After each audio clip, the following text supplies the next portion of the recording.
Assalamualaikum warahmatullahi wabarakatuh. A'udzu billahi minasy syaithanir rajim. Bismillahir rahim. Nahmaduhu wa nusalli wa nusallimu ala rasulihil karim. Amma ba'd. Alhamdulillah thumma alhamdulillah. Alhamdulillah, hadirin hadiran, tuan-tuan dan juga puan-puan yang dirahmati oleh Allah Subhanahu wa taala. Ketika Allah Subhanahu wa taala berfirman di dalam Al-Qur'an Al-Karim, ayat yang berkaitan mengenai kefarduan berpuasa pada bulan Ramadan, Allah Subhanahu wa taala mengakhiri ayat tersebut dengan berbunyi la'allakum tattaqun. Semoga kamu digolongkan dalam golongan hamba yang bertakwa.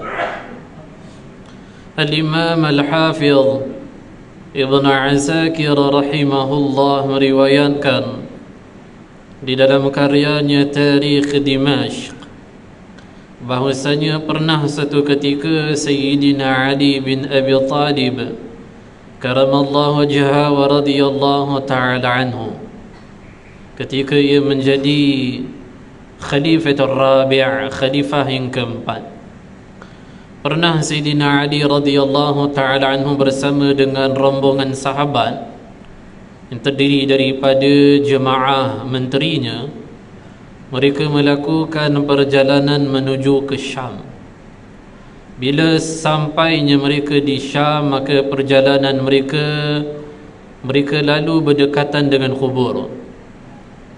Jadi Sayyidina Ali radhiyallahu ta'ala anhu yang memimpin perjalanan tersebut, maka berhentilah di dekat dengan kubur tu.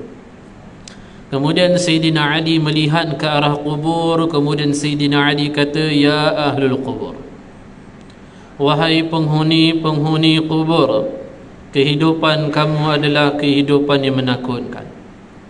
Ya ahlul kubur, wahai penghuni kubur, kehidupan kamu adalah kehidupan yang begitu mengerikan. Ya ahlul kubur, wahai penghuni kubur, kehidupan kamu adalah kehidupan yang begitu sempit dan kehidupan yang begitu gelap di dalamnya. Ya ahlul kubur, wahai penghuni kubur, sesungguhnya rumah-rumah kamu di dunia telah pun didiami oleh orang lain. Sesungguhnya harta-harta kamu telah pun diagih-agihkan. Sesungguhnya isteri-isteri kamu telah pun menjadi milik bagi lelaki lain. Ya ahlul kubur, wahai penghuni kubur, ini adalah perkhabaran kami kepada kamu. Apa pula perkhabaran kamu kepada kami?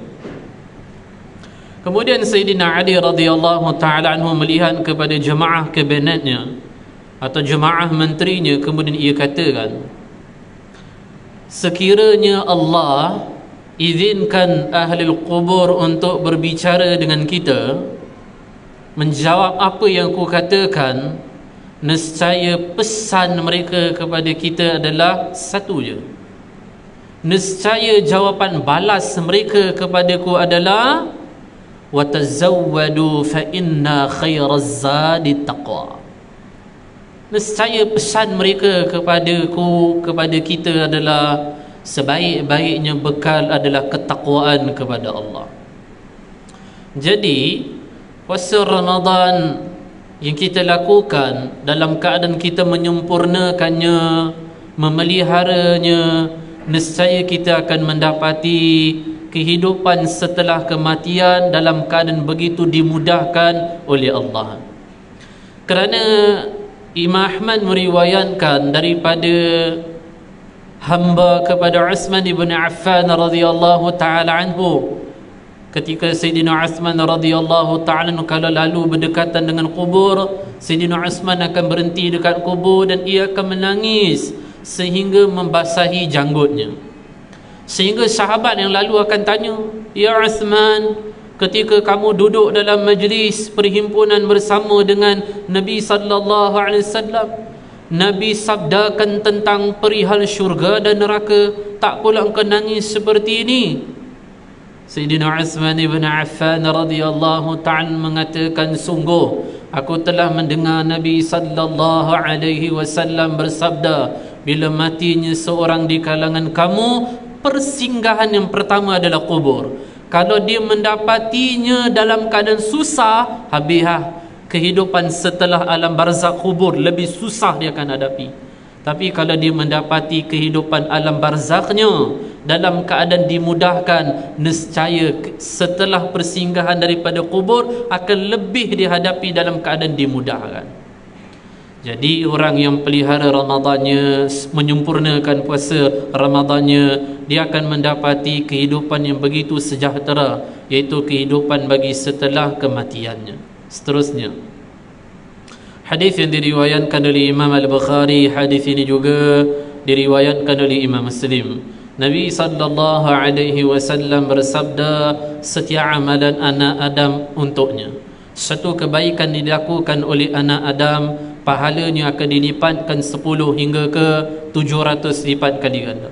Allah Subhanahu wa taala berfirman, melainkan amalan puasa, amalan puasa hamba-hambaku untukku, maka akulah yang memberikan ganjaran pahala puasa kepada mereka, kerana telah mereka tinggalkan syahwat makan minum demiku. Sambungan hadis, bagi orang yang berpuasa itu ada dua jenis kegembiraan. Pertama, kegembiraan ketika berbuka puasa. Kedua adalah kegembiraan ketika saat pertemuannya dengan Allah. Mengakhiri hadis ini, Nabi sallallahu alaihi wasallam bersabda, bau mulut orang yang berpuasa di sisi Allah adalah lebih harum daripada haruman minyak wangi kasturi. Hadis ini telah disyarah begitu rancak, atau hadis ini telah disyarah begitu luas atau begitu indah oleh Al-Imam Al-Hafiz Ibn Rajab Al-Hanbali rahimahullah dalam karyanya Lataiful Ma'arif.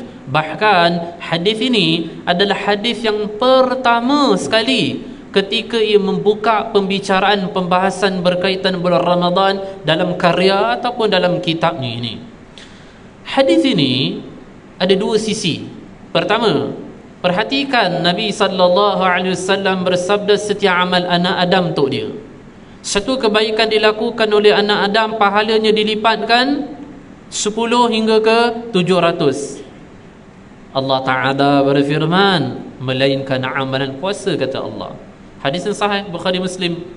Melainkan amalan puasa, amalan puasa hamba-hambaku untukku, kata Allah.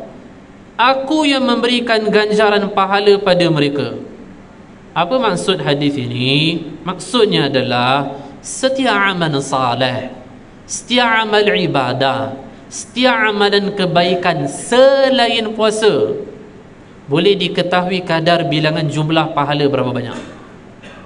Dia akan main sekitar 10 hingga ke 700. Semua amal ibadah, semua amalan baik, semua amalan saleh selain puasa boleh diketahui kadar bilangan jumlah berapa banyak amal tu, pahalanya berapa banyak. Dia main sekitar 10 hingga ke 700. Tapi beza dengan amalan pahala ibadah puasa, tak diketahui pahalanya melainkan oleh Allah Subhanahu wa taala. Kenapa? Kerana begitu terlampau banyak.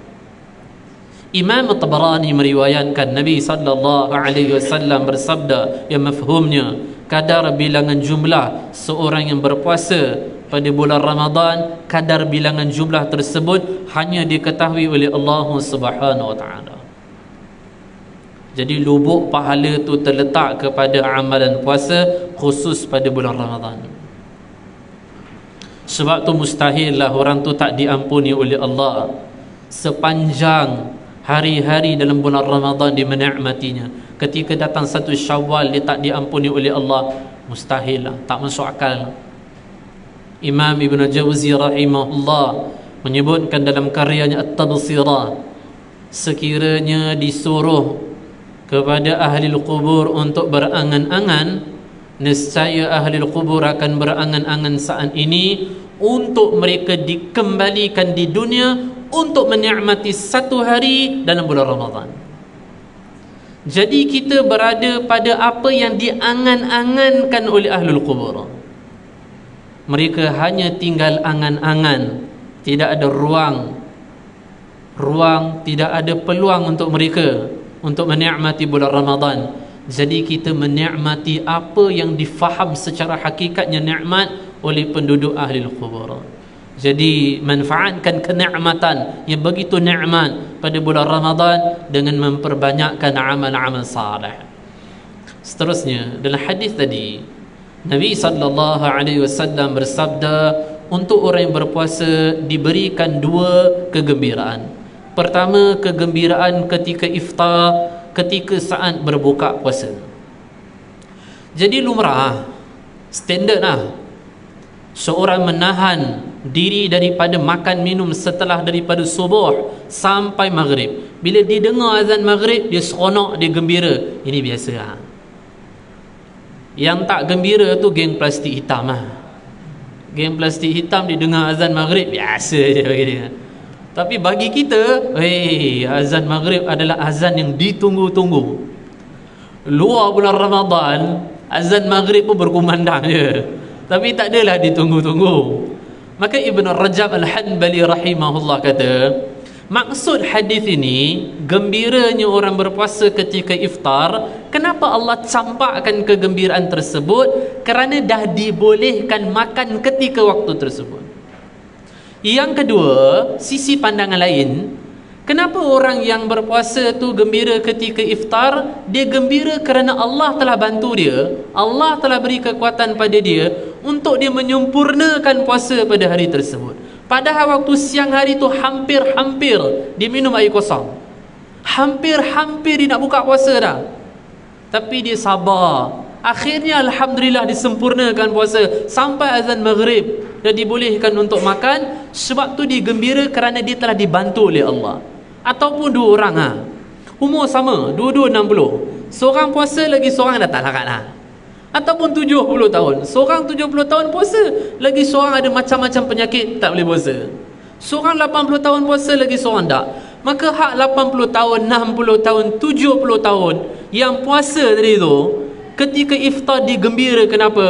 Kerana dia telah dibantu oleh Allah, diberi kekuatan oleh Allah untuk menyempurnakan puasa ketika hari tersebut. Yang ketiga, yang terakhir, kenapa orang berpuasa tu gembira ketika iftar? Mana tidaknya, kerana ketika waktu iftar adalah memiliki mustajabnya doa. Jadi orang yang berpuasa tu dimanfaat betul ketika iftar dengan penuh gembira, dia berdoa kepada Allah Subhanahu Wa Taala. Yang kedua, maksud yang kedua tu, Nabi SAW bersabda, orang yang berpuasa Allah anugerahkan dua kegembiraan kan. Pertama ketika iftar saat berbuka puasa. Kedua, wa farhatan 'inda liqa'i rabbih, kegembiraan dia ketika saat pertemuan dia dengan Allah.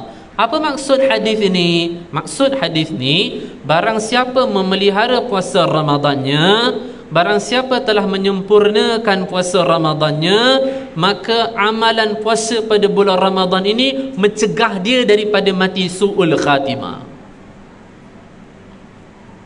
Tidaklah seorang menyempurnakan puasa Ramadan, memelihara puasa Ramadannya, melainkan amalan inilah akan menjadikan mati dia mati yang begitu sangat indah, iaitu husnul khatimah. Al-Imam Al-Hafidh Abu Nu'aim Al-Asbahani rahimahullah meriwayatkan perkataan yang disebutkan oleh dalam karyanya Hilyatul Awliya. Perkataan disebutkan oleh Al-Imam Sayyidina Dawud At-Ta'i rahimahullah. Katanya, barang siapa menjadikan seluruh kehidupannya macam bulan Ramadan, sentiasa mengekang, menundukkan hawa nafsu, nescaya dia mendapati ketika hari kematiannya dia lebih gembira daripada kegembiraan dia menyambut Idul Fitri. Jadi orang yang sentiasa mengekang, menundukkan hawa nafsu, mati dia tu lagi seronok daripada penduduk bumi meraihkan Idul Fitri. Ada seorang ulama Mesir menyebutkan dalam syairnya, kamu lahir dalam keadaan menangis, di sekelilingi kamu dalam keadaan tersenyum menyambut kelahiran kamu. Olahlah kehidupan kamu sehingga ketika hari kematian kamu, kamu tersenyum gembira. Husnul khatimah kerana kepergian kamu. Ibn Rajab Al-Hanbali rahimahullah pun menyebutkan syair dalam karyanya ini, Lataiful Ma'arif. Ia menyebutkan syair, ada orang telah membeli pakaian yang mahal, ada orang telah membeli pakaian yang baru, yang dia nak gunakan pakaian tersebut ketika datangnya 1 Syawal. Maksudnya baju raya lah. Dia dah beli baju awal lah, baju raya dia.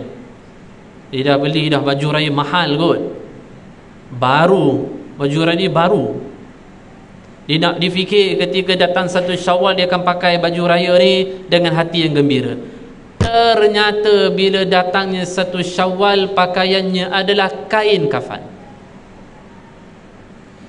Jadi balik ni pakat tengoklah baju Melayu yang dia beli sampil. Sompat ke idah aku pakai ni. Disangkakan hari tersebut adalah hari yang menggembirakan dia, 1 Syawal. Namun hari tersebut adalah hari yang malang untuknya, kerana hari tersebut adalah hari kematiannya. Ketika orang sibuk takbir, masa yang sama orang sibuk juga tahlilkan untuk dia. Tapi untung 1000 kali untung bagi seorang yang memelihara Ramadannya, menyempurnakan puasa Ramadannya, meskipun 1 Syawal itu adalah hari kematiannya, tak apa, no hal, kerana matinya itu lebih gembira berbanding penduduk bumi meraihkan Idul Fitri. Kerana husnul khatimah adalah puncak kebahagiaan orang mukmin. No hal lah. Jadi tidak ada kenikmatan yang paling nikmat, tidak ada kebahagiaan yang paling bahagia matinya orang mukmin husnul khatimah. Itu dah bapak nikmat lah. Kita tengok ada orang ada banglo 3 tingkat, tak ada bendanya, mati husnul khatimah, itu jauh lebih nikmat lagi. Jadi cakap pada hati, udah-udahlah, awak ada rumah kecil tu syukurlah. Yang awak usahakan sekarang ini bagaimana memiliki kenikmatan yang paling nikmat, mati husnul khatimah. Saya suka apa yang disebutkan oleh riwayat Imam Az-Zahabi dalam karyanya Siyar A'lamun Nubala, yang disebutkan oleh Al-Imam Sayyidina Ma'ruf Al-Karhi rahimahullah. Apa katanya? Saya melihat manusia berlumba-lumba untuk memperluaskan tapak rumah mereka, nak membesarkan rumah mereka. Namun dari itu seketika saya lihat, saya pula bernekat untuk berusaha mati-matian untuk memperluaskan tapak kubur saya. Biarlah manusia itu berlumba-lumba untuk memperluaskan tapak rumah mereka. Tapi kata Imam Sayyidina Ma'ruf Al-Karhi rahimahullah, saya nekat mati-matian untuk memperluaskan tapak kubur saya. Dah cukup 20 minit dah. Saya kunci jam 20 minit. Saya tahu besok banyak cuti, pun kita bagi 20 minit cukup. Setuju semua? Hadirin hadiran, tuan-tuan dan juga puan-puan yang dirahmati oleh Allah, sekira sampai situ sahaja. Besok nuzul Quran, ada kuliah subuh, nanti datanglah, hadirlah, dengar ceramah mengenai nuzul Quran, kerana tahun lepas kuliah subuh saya nuzul Quran. Ingatlah. Jadi tengok rakaman balik ya. Okey, sampai situ sahaja. Moga-moga puasa Ramadan kita pada kali ini diterima oleh Allah, dan juga moga Allah rezekikan pahala Lailatul Qadar kepada kita, dan moga-moga Allah berikan kemenangan, kesejahteraan, ketenangan pada rakyat Palestin. Amin ya rabbal alamin. Wallahu ta'ala a'lam bis-shawab wa ilaihil ma'ab. Wassalamu alaikum warahmatullahi wabarakatuh.